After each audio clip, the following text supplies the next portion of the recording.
శారదయువోలే అంటారు పోతన గారు. ఏమీ తెలియని వాడు తప్పు చేస్తే చెప్పడానికి చాలామంది ఉంటారు. బాగా చదువుకుని బాగా పెద్ద పదవిలో ఉన్నవాడే తప్పు చేస్తుంటే చెప్పడానికి ఎవ్వరూ ధైర్యం చేయరు. అందుకే జ్ఞాని కలుడైపోతే లోకానికి ఉపద్రవం వస్తుంది. చదువుకునేవాడికే క్యారెక్టర్ చాలా అవసరం. మీరే సెట్టింగ్ ఎగ్జాంపుల్స్ అవుతారు రేపు పొద్దున్న సొసైటీకి. నేను మీకు ఒక్క మాట మనవి చేస్తాను, బాగా జ్ఞాపకం పెట్టుకోండి. సచ్చిదానంద శివాభినవ నరసింహ భారతీ స్వామి వారిని శృంగగిరి పీఠానికి ఆధిపత్యం వహించారు. ఆయన త్రికాలవేది. ఆయన మనిషిని చూస్తే మనిషిలో ఉన్న భావాన్ని పసిగట్టేవారు. ఆయన ఒకసారి అరణ్య మార్గంలో వెళ్ళిపోతోంది ఆయన క్యాన్వాయ్. సాయంకాలం అయితే ఎక్కడున్నవారు అక్కడే ఆగిపోయి చంద్రమౌళీశ్వరాభిషేకం చేస్తారు. శృంగేరి వారికి అది సంప్రదాయం.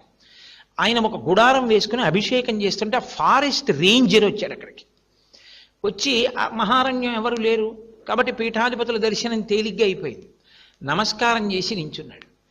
పీఠాధిపతులు అతన్ని చూడగానే అన్నారు, నేను 3 లక్షణాలు చెప్తాను, ఇందులో నువ్వు ఏ స్థాయిలో ఉన్నావో నాకు చెప్పు అన్నారు.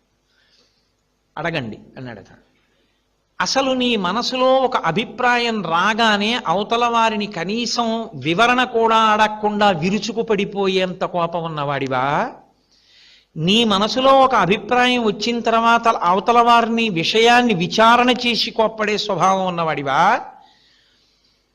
అసలు విచారణ చెయ్యడము అనేటటువంటి మాటే లేకుండా కోప్పడిపోయి వెళ్ళిపోతూ ఉండడమే నీ ఐశ్వర్యం అనుకునే స్వభావం ఉన్నవాడివా అని అడిగారు. అది ఎందుకు అడిగారో ఆయనకి తెలుసు, విన్న ఆయనకి తెలుసు. ఆయన అన్నాడు, నేను మొదటి కోవకి చెందినవాడిని. నాకు కోపం వస్తే అవతలవాడు తప్పు చేశాడని నమ్మేస్తానంతే. అవతలవాడు తప్పు చేశాడు అనుకుంటే కదండి కోపం.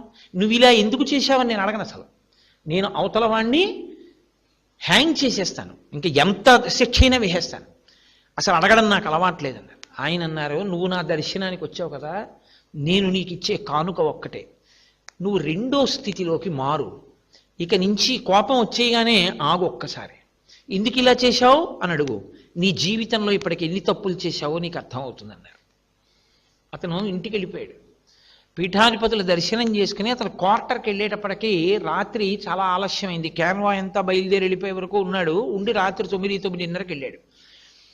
వంటవాడిని చాలా ఆకలిగా ఉంది, పలహారం పెట్టు అన్నాడు.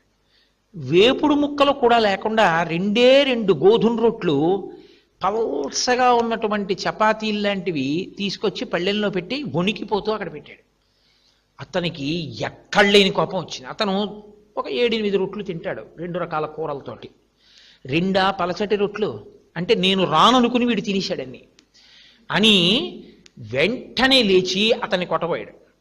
పీఠాధిపతి మాట గుర్తొచ్చింది, అవతల వారిని అడగకుండా శిక్ష వేయడానికి అలవాటు పడిన వాడివి కదూ, కనీసం 2వ స్థాయికి మారన్నారు. ఇవాళ మారి చూద్దామని, ఎందుకు 2 రొట్టెలే ఉంచావు అని అడిగాడు. అతను అన్నాడు, మీ దగ్గర అటెండర్ ఉంటాడు కదా, సరుకులు అయిపోయినప్పుడు అతన్ని పంపించి కదా సరుకులు తెప్పించుకుంటాం. అతన్ని పొద్దున్నే పంపించాను, మధ్యాహ్నానికే భోజనం వండుదామని. కానీ ఏ కారణం చేత రాలేదో తెలియదు. ఎప్పుడు అలా చేసే మనిషి కాడు. వెళ్ళినవాడు ఆ సరుకులు పట్టుకుని రాలేదు. నేను మధ్యాహ్నం కూడా భోజనం చేయలేదు. ఈయన పీఠంలో భోజనం చేశాడు, నేను భోజనం చేయలేదు. నా ఆకలి కడుపు నకనకలాడిపోతున్నా, మీరు ఒకవేళ ఏమీ తినకుండా వస్తారేమో, యజమానికి మిగల్చకుండా తినేస్తే మహాపాపమని ఎక్కడో వెతికి ఉన్న కొద్ది పిండి జల్లించి 2 రొట్టెలైతే అవి చేసి మీకు పెట్టాను తప్ప నేను ఏమీ తినలేదు. నాకు తెలియదు. వాడి కోసం ఎదురు చూస్తున్నాను. 2 రొట్టెలే పెట్టినటువంటి నా దోషాన్ని మన్నించండి అన్నాడు. ఆ రేంజరు వలవల వలవల ఏడిచేశాడు.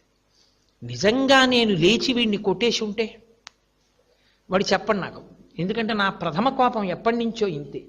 ఇలా ఎందరినో కొట్టాను, ఎందరినో ఏదో పనిష్మెంట్లు ఇచ్చాను. అసలు ఎవరైనా మళ్ళీ వచ్చి ఏదైనా చెప్పపోతే వినడం అన్నది నా జీవితంలో లేదు. ఒక్కసారి విన్నంత మాత్రం చేత వీడు ఇంత కష్టపడి నాకు 2 రొట్టెలు ఉంచాడే, వీణ్ణి కొట్టబోయాను. నిజంగా మహానుభావుడు నన్ను ఈ 3 తరగతుల్లో దేనికి చెందినవాడవని అడిగి 1 నుంచి 2లోకి మారే ప్రయత్నం చెయ్యని చెప్పి వెళ్ళిపోయారు. 2వ స్థాయిలోకి రావడానికి ప్రయత్నిస్తేనే నాకు ఇన్ని దోషాలు కనపడితే నేను నిజంగా ఈ కోపాన్ని దగ్గర పెట్టుకుని ఒకరి మాట వినకుండా బతికి పదవిలో ఉండి ఎంతమందిని కొట్టానో, ఎంత పాపం మూట కట్టుకున్నానో అని వలవల ఏడ్చి ఆ 2 రొట్టెలు వంటవాడికి పెట్టాడు ఆయన ఆ రోజున. నేను మీకు ఎందుకు మనవి చేస్తున్నానంటే, మీ దుర్గుణములను మీరు గ్రహించగలరు. మీలో ఉన్న దుర్గుణాలని గ్రహించడానికి మీ ముందు ఉన్న ఎవ్వరూ ఎక్స్రే మిషన్స్ కారు. మీ లోపాన్ని మీరు తెలుసుకోవాలి.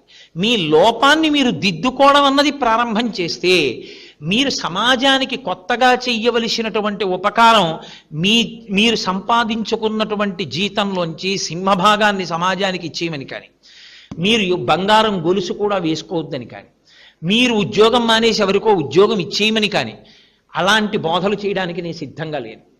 మీరు వ్యక్తిగత దోషాన్ని మీరు దిద్దుకోగలిగితే మీరు సమాజానికి పనికొచ్చేటటువంటి మహావృక్షం అయిపోతారు. వృక్షం కొత్తగా చెయ్యవలసినది ఏమి ఉండదు. చెట్టుగా దాన్ని రక్షిస్తే అది వృక్షం అయిందనుకోండి, చాలంతే. పళ్ళు ఇచ్చేస్తుంది, కాయలు ఇచ్చేస్తుంది, నీడ ఇచ్చేస్తుంది, ఆకులు ఇస్తుంది, కొమ్మలు ఇస్తుంది, ఎండువు ఇస్తుంది, వంట చెరకు ఇస్తుంది, అన్నిటినీ ఇచ్చేస్తుంది. అన్నిటినీ ఇవ్వగలిగినటువంటి ఒక చెట్టు తయారవడానికి మొక్కగా ఉండగా నీళ్లు పోస్తే ఎలా సరిపోతుందో, మీలో ఉండేటటువంటి దుర్గుణములను పరిశీలన చేసుకోగలిగిన శక్తిని మీ అంత మీరు సంపాదించుకోగలిగినటువంటి స్థితిని పొందగలిగితే చాలు. మీరు మహావృక్షాలు అవుతారు ఈ జాతికి. మీ నీడలో సేద తీరిపోతుంది ఈ దేశం. ఎంత గొప్ప గొప్ప అధికారులు అవుతారు. Just a Pat on the shoulder of your శాంతిని, మీ చుట్టూ ఉన్న వాళ్ళ మనశ్శాంతిని, మీ క్రింద పనిచేసే వాళ్ళ మనశ్శాంతిని, మీ దగ్గర పని చేయడానికి వచ్చే వాళ్ళ మనశ్శాంతిని రేపు ఇదే నిర్ణయిస్తుంది. మీరు ఇవాళ పిల్లలు మీకు తెలియదు, మీరు ఉద్యోగంలోకి వెళ్ళినప్పుడు మీకు తెలుస్తుంది. ఒక ఆఫీసర్ వెళ్ళిపోయి కొత్త ఆఫీసర్ వచ్చేటప్పుడు ఆయన కింద పని చేయవలసిన ఉద్యోగులందరూ ముక్త కంఠంతో అడిగే మొదటి ప్రశ్న ఏమిటో తెలుసా అండి? What kind an officer he is అంటారు. ఎలాంటి వాడండి ఆయన అంటారు. Boy is a quick and chivalrous man. చాలా కోపడతాడండి, ప్రథమ కోపి, చాలా కోపం, ఫైల్ విసిరి పారేస్తాడు అంతే. ఎంత కోపం అన్నారనుకోండి. అసలు మొదటి విషయం ఏమిటంటే, లోపలికి వెళ్ళి ఛాంబర్లోకి వెళ్ళి మాట్లాడడానికి సగం చచ్చిపోతారు ఉద్యోగస్తులు. ఎందుచేత అంటే కమ్యూనికేషన్ స్కిల్స్ అనేటటువంటివి అందరి యందు ఒక్కలా ఉండవు.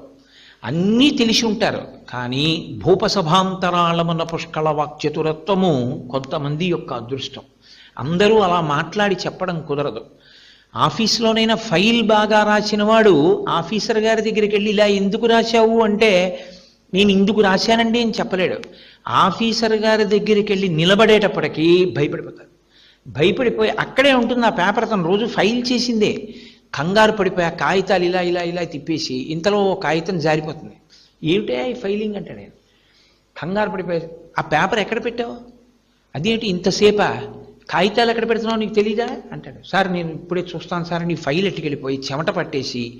నేను ఎంతోమందిని చూశానండి ఆఫీసుల్లో కేవలం కోపదారులైనటువంటి అధికారుల వలన ప్రాణాలు కోల్పోయిన ఉద్యోగస్తులు ఉన్నారు.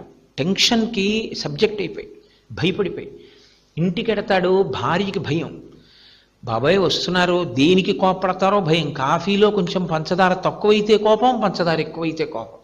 సరికదా దాన్ని చాలా గొప్పగా దే క్లెయిమ్ ఏమనంటే, నాకు చాలా కోపం అండి అంటుంటాడు. అది ఒక పశువు చెప్పుకోవాల్సిన మాట. ఒక పులి నాకు వ్యగ్రత తప్ప ఇంకొకటి రాదు అని ఎలా బతుకుతుందో, ఓ కుక్క నాకు వెంటపడ్డం తప్ప ఇంకోటి రాదు అని ఎలా అంటుందో, చీకట్లో ఎలకని వేటాడడం తప్ప నాకు ఇంకోటి రాదని పిల్లి ఎలా భావిస్తుందో, నాకు కోపంగా ఉండడం తప్ప ఇంకోటి రాదనుకోవడం అంత భయంకరమైన స్థితి. అది దిద్దుకోగలిగిన లక్షణం ఎక్కడి నుంచి వస్తుంది? సోషల్ కాన్షియస్నెస్ అంటే, నేను మీతో ఒక విషయం మనవి చేస్తున్నాను, జాగ్రత్తగా వినండి. రేపు ప్రొద్దున్న మీరు ఉద్యోగం చేసిన తర్వాత మీ జీతాల్లోంచి ట్రస్ట్లు పెట్టండి, మీరు పిల్లల్ని చదివించండి, మీరు దేశానికి సేవ చెయ్యండి. నేను ఇలాంటి పెద్ద పెద్ద మాటలు చెప్పడానికి సిద్ధంగా లేను. ఎందుకు లేను అని మీరు అంటారేమో, అది మీరు చేసి తీరుతారు అని నాకు నమ్మకం ఉంది. ఎప్పుడు అంటే, ముందు అసలు మనుష్యుడు తనలో ఉండకూడని డిఫెక్ట్ని తాను దిద్దుకుంటే తర్వాత 10 మందికి అతను పనికొస్తాడు. 10 మంది మీతో మాట్లాడడానికి మీరు అవకాశం ఇస్తే మీరేం చెయ్యాలో మీరు నిర్ణయం చేసుకోగలరు. మీ అభిప్రాయానికి ఒక స్పష్టత వస్తుంది. అసలు మీ దగ్గరికి రావడానికి అందరూ భయపడిపోయేటటువంటి స్థితిని కల్పిస్తే how can you head an institution? మీరు ఎక్కడ ఎలా ఉండి ఏం ప్రయోజనం చెప్పండి? ఒక పెద్ద చందన వృక్షం ఉంది, అది మంచి గంధపు చెట్టు. దాంట్లోంచి ఒక్క కొమ్మ విరుద్దాము అంటే దాని తొర్రలో దాని కొమ్మల మీద ఎప్పుడూ ఒక పెద్ద నల్లత్రాచు తిరుగుతూ ఉంటుంది. ఇప్పుడు ఎవరైనా పొరపాటునైనా చందన వృక్షం దగ్గరికి ఎడతారా? తాను ఆ కొమ్మ విరుస్తున్నప్పుడో ఎప్పుడో అది దూరంగా ఉండొచ్చు, కానీ అది పడగ విప్పి చూసింది అనుకోండి, పగపడుతుందని భయం. అందుకని అసలు దాని దృష్టిలో పడ్డానికి ఎవడు ఇష్టపడ్డాయి. అది చందన వృక్షమే అయినా దాని మించి చక్కటి సువాసన వస్తున్నా, చల్లటి గాలి వస్తున్నా, చింత చెట్టు కింద ముళ్ళుంటే తుడుచుకు పడుకుంటాడేమో కానీ చందన వృక్షం కిందకెళ్ళి పైన ఉన్న ఉత్తరీయం వేసుకుని పడుకోడు. చందన వృక్షం యొక్క దోషమా, చందన వృక్షం ఒక నల్లత్రాచుని తన యందు కలిగి ఉన్నటువంటి దోషమా? ఒక నల్లత్రాచు చందన వృక్షాన్ని చేరింది, ఆ చందన వృక్షం పనికి రాకుండా పోయింది. అలాగే నాకు తెలిసి జీవితంలో నేను పేర్లు ఎందుకు వాడాలి? కేవలం కోపం కారణంగా తమ జీవితాలలో శాంతి ఉండదు, తన చుట్టూ ఉన్న వాళ్ళకి శాంతి ఉండదు, తాను పనిచేస్తున్నటువంటి సంస్థలో శాంతి ఉండదు. ఆయన ఎందుకు పనికిరాడు, ప్రతి దానికి కోపంతో ఉంటాడు. మీరు ఇవాళ బీటెక్ చదవచ్చు, ఎంటెక్ చదవచ్చు, మీరు రేపు పొద్దున్న ప్రొఫెషనల్ కోర్స్ చేస్తున్నారు కాబట్టి ఇవాళ మీరు ఇలా ఉన్నారు.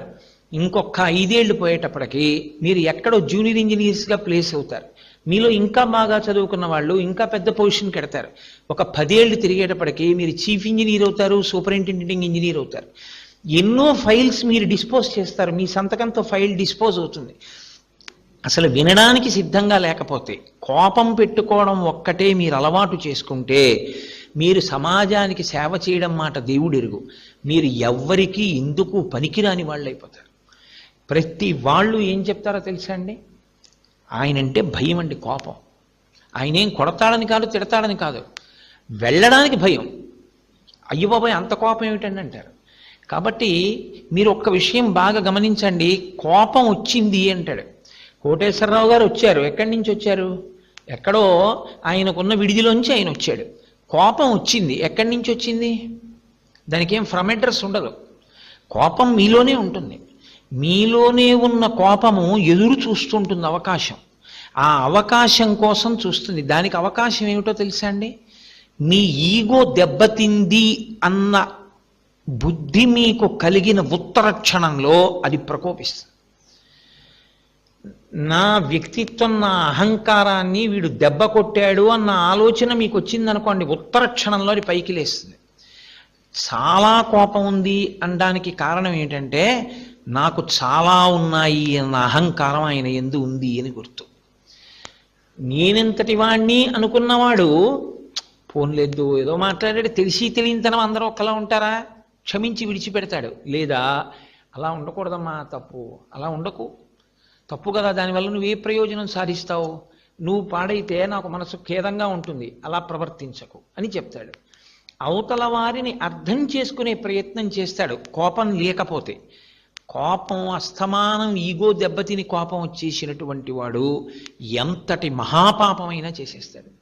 క్రుద్ధ పాపం నకుర్యాత్కః క్రుద్ధో హన్యాద్గురూనపి క్రుద్ధ పరుషయా వాచ నరం సాధు నధీక్షిపేత్ అంటుంది రామాయణం. గురువు గారిని చంపేయడానికి కూడా కోపావేశం వచ్చినటువంటి వాడు వెనుకాడడు. మీకు నేను పేర్లు చెప్పడం ఇష్టం లేక నేను చెప్పట్లేదు.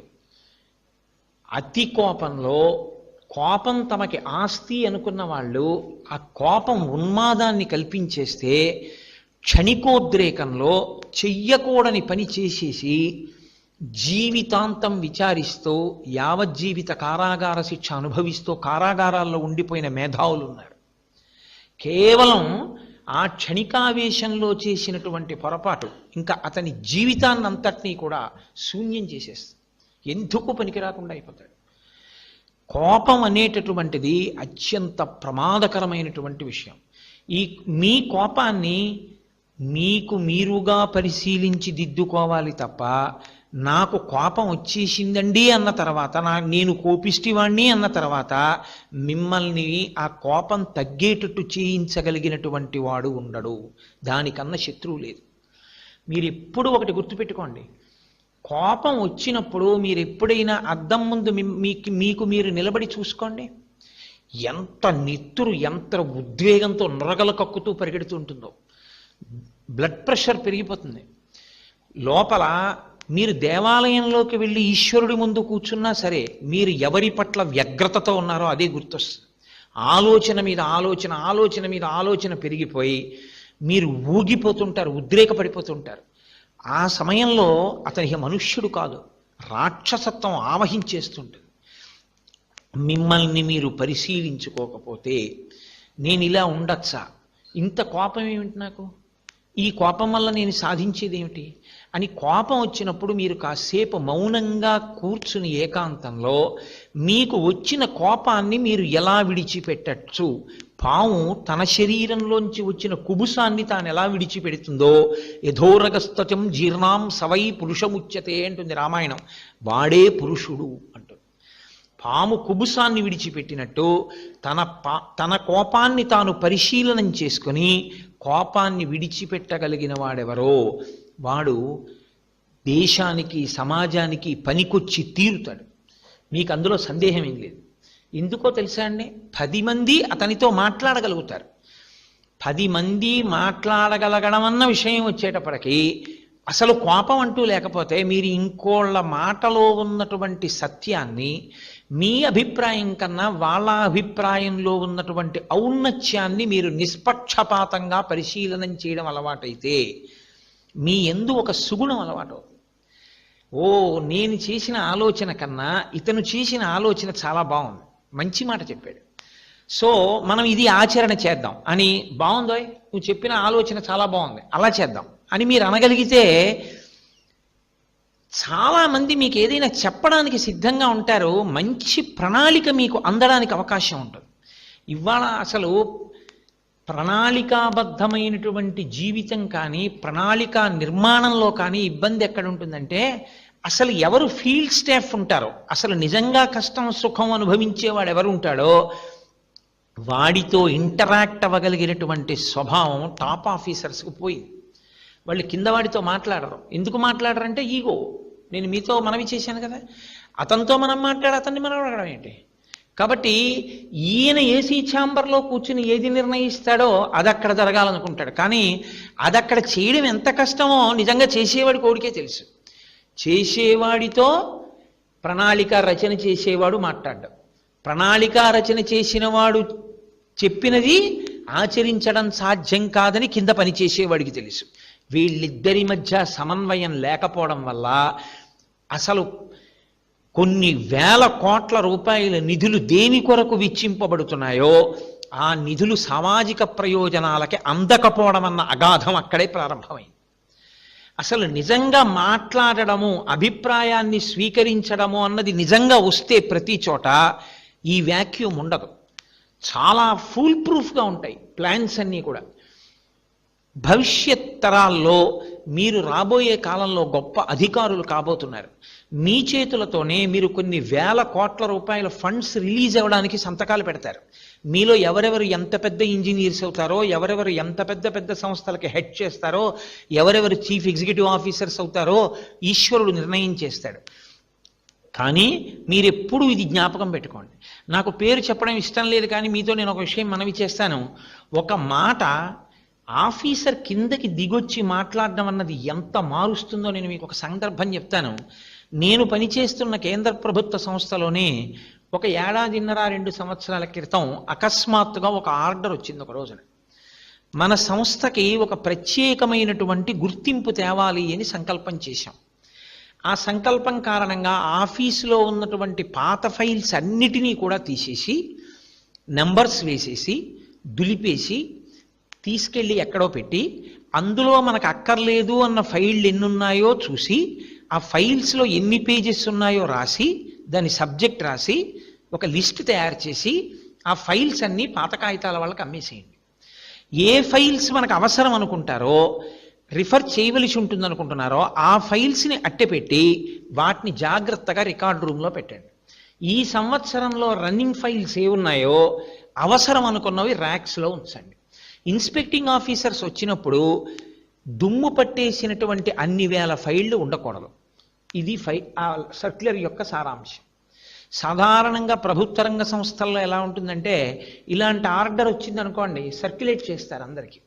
వెంటనే స్టాఫ్ దాన్ని చదివి వెంటనే ఎలా రెస్పాండ్ అవుతారంటే, ఈ దుమ్ము ధూళి ఇవన్నీ ఆవిడ దులుపుతాడండి, దగ్గు వస్తుంది, పరిచయం పడుతుంది, ఇన్ని ఫైళ్ళు ఇప్పుడు మనం చదివి ఈ పాత ఫైళ్ళన్నీ ఇందులో ఏవు పనికి వస్తాయో ఏవు పనికి రాకుండా పోతాయో మనం చేయగలమా? మన వల్ల అయ్యే పనే. ఆఫీసర్లు చేసుకుంటారు, చేసుకుని ఏవి ఉంచి చూడమంటే అవే మనం చూస్తాం. క్యాజువల్ లేబర్ని పెట్టమనండి, ఆ లేబర్ అంతా దులుపుతారు, కావాలంటే దూరంగా ఓ కుర్చీ వేసుకుని ముక్కుకో రుమాలు కట్టుకుని పోనా ఫైల్ పనికి వస్తుందో రాదో చూసి పక్కన పడేస్తానంటాడు. నేను ఆశ్చర్యపోయింది ఎక్కడంటే, నా జీవితంలో మాకు ఆ సమయంలో కాకినాడ డిస్ట్రిక్ట్కి అధికారంలో ఉన్న ఆఫీసరు మీటింగ్ పెట్టారు. మీటింగ్ పెట్టి ఆయన మాట్లాడింది కేవలం 5 నిమిషాలు మాట్లాడారు. ఆయన అన్నారు, మనకి ఇలాంటి సర్క్యులర్ వచ్చింది, నాకు తెలుసు ఇది చాలా కష్టమైన పని, మీలో అందరూ 50 ఏళ్ళు దాటిన వాళ్ళు, ఇప్పుడు మీరు పాత ఫైళ్ళన్నీ దులిపితే మీకు అనారోగ్యపరమైన సమస్యలు వస్తాయి, కాబట్టి ఇబ్బంది కలుగుతుంది. కానీ నేను ఒకటి చెప్తున్నాను, మన ఇల్లు బాగా బూజు పట్టేసి ఉంటే ఏదో ఒక సందర్భంలో ఇంకా కూతురు పెళ్ళి వస్తోంది అన్నప్పుడు తప్పదుగా, ఇల్లంతా దులుపుకుని సర్దుకోవాలిగా. నేను మిమ్మల్ని చెయ్యమని అడగను, నేను ఆఫీస్ ఆర్డర్ వేసి మిమ్మల్ని రమ్మని అడగను. మీలో ఎవరు రావద్దనుకుంటున్నారో వాళ్ళు నాకు చెప్పక్కర్లేదు. రాని వాళ్ళ పేర్లు నేను రాసుకోను. ఎవరు రాలేదో ఆ పేర్లు ఎవ్వరూ నాకు వచ్చి చెప్పక్కర్లేదు. నేను ఆదివారం నాడు, వచ్చే ఆదివారం నాడు ఉదయం 8 గంటలకి ఒక లుంగీ కట్టుకుని వస్తున్నాను. మీ ఎవ్వరూ రాకపోయినా నేనేమీ అనుకోను. నేను అలా ప్రతిరోజు ఆదివారం నాడు వచ్చి చూసి నేను చెయ్యగలిగినంత చేస్తాను. ఇంటికి నేను ఆఫీస్కి హెడ్ని కాబట్టి. ఒకవేళ నా ఒక్కడి వల్ల ఆ రోజు కొంత పని అయితే నేను రేపటి నుంచి ప్రతిరోజు ఉదయం 7 గంటలకు వచ్చి 9 గంటల వరకు నేను చెయ్యగలిగినంత చేసి పెట్టి వెళ్ళిపోతుంటాను. నేను ఇలా ఎన్నాళ్లలో చేయగలిగితే అన్నాళ్లలో నేను చేస్తాను. ఒకవేళ నేను ఇలా 6 నెలలు చేసి మీలో ఒక్కరు రాకపోయినా నేను మీలో ఎవరిని ఏమీ అన్నా. ఒకవేళ ఇది మన ఇంటి పని అని మీరు రావాలి అనుకుంటే మీకు స్వాగతం, మీ అందరూ కూడా ఈ ఆదివారం నాడు రావచ్చు అంతే ఆయన చెప్పి వెళ్ళిపోయారు ఛాంబర్లోకి. మీరు నమ్ముతారా? Permission to leave the head quarters పెట్టి సెలవు పెట్టేసి గ్రాంట్ చేయించుకున్నటువంటి అఫీషియల్స్ ఇళ్ళకి ఫోన్ చేసి, ఇప్పుడు కాదు మనం తర్వాత పెడదాం, ఈసారి మేము కమిటెడ్గా ఒక పని చెయ్యాలనుకుంటున్నాం ఆఫీసులో, so we are applying for cancellation of leave అని 100% స్టాఫ్ ఆదివారం నాడు ఆఫీస్కి వచ్చేసి సాయంకాలం 5 అయ్యేటప్పటికి ఆఫీస్ అంతా అద్దంలా మారిపోయింది. ఆయన మరునాడు ఉదయం మీటింగ్ పెట్టి స్టాఫ్ అందరికీ ఒక కమెండేషన్ ఇచ్చారు. ఒక కుటుంబం, ఒక టీం వర్క్గా మనందరం కలిసి ఒక్కొక్కసారి అసాధ్యములు అనుకున్నవి చెయ్యి కలిపితే అసాధ్యములను సుసాధ్యములను చేయగలము అని పూనిక కలగడానికి నాకు ఇది ఒక గొప్ప అవకాశమైంది. మీ అందరికీ నా హృదయపూర్వకమైన అభినందనలు తెలియజేస్తున్నాను.